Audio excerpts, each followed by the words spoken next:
নমস্কার, আমার নতুন একটি ভিডিওতে আপনাদের সবাইকে স্বাগত। হঠাৎ করে সুমন একদিন বলল, এবার আমরা একদিন মাছের মার্কেটে যাব মাছ কিনতে।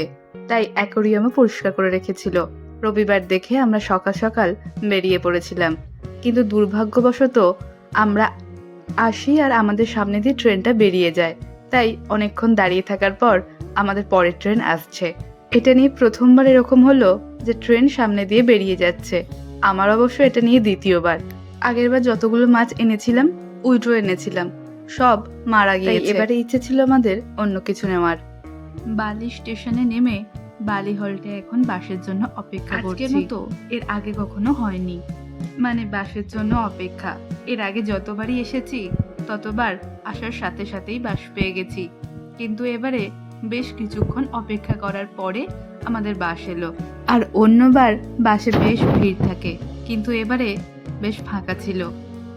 বাসে উঠে এখন আমরা আমাদের গন্তব্যের দিকে যাত্রা শুরু করেছি।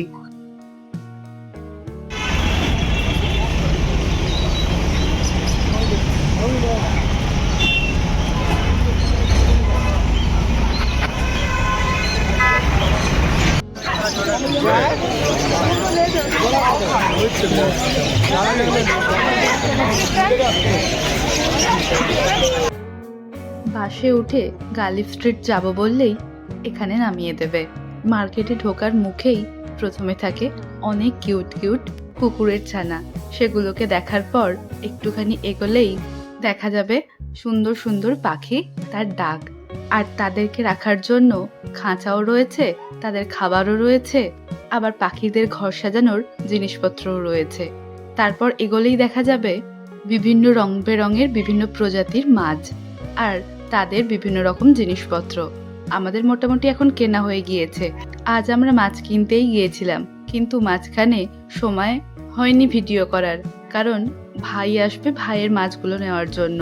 আবার পরের ট্রেনে ও বাড়িও যাবে, তাই আর মাঝখানে ভিডিও করিনি। আর ভাইয়ের সঙ্গে যখন দেখা হয়েছিল কথা বলতে বলতে তখনও আর ভিডিও করা হয়নি।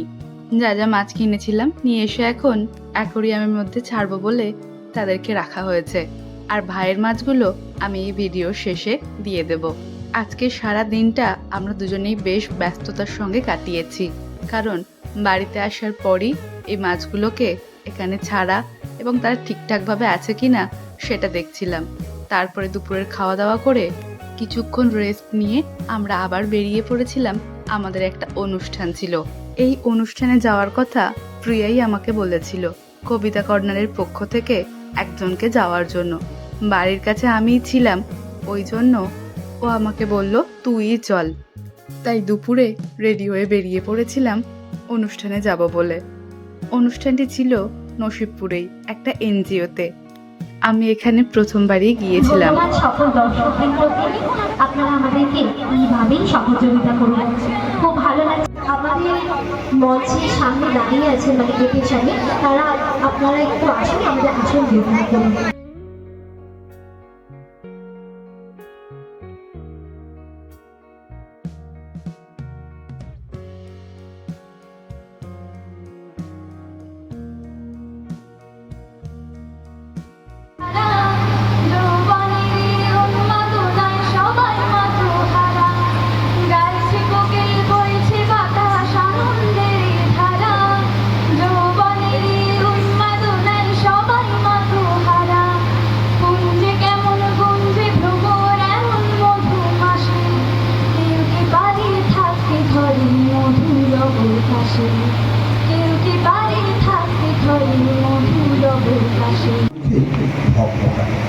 কখনো ভালোবেসে খরস্রোতা নদী, আবার কখনো অভিমানে ঝর্ণার মতো আত্মঘাতী, কখনো প্রত্যাশার জ্বরে ফুলে জয়ঢাল, কখনো ভাটার কালে চুপসে যাওয়া ফাঁস, কখনো এক রাস অভিমানে দুঃখ চাপা ভেসে দিয়ে আসে, কখনো উদারতার আঙিনায়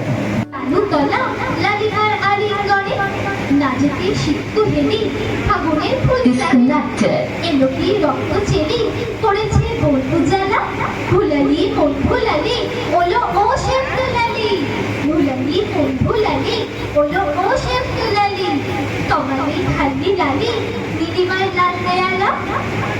অসংখ্য ধন্যবাদ।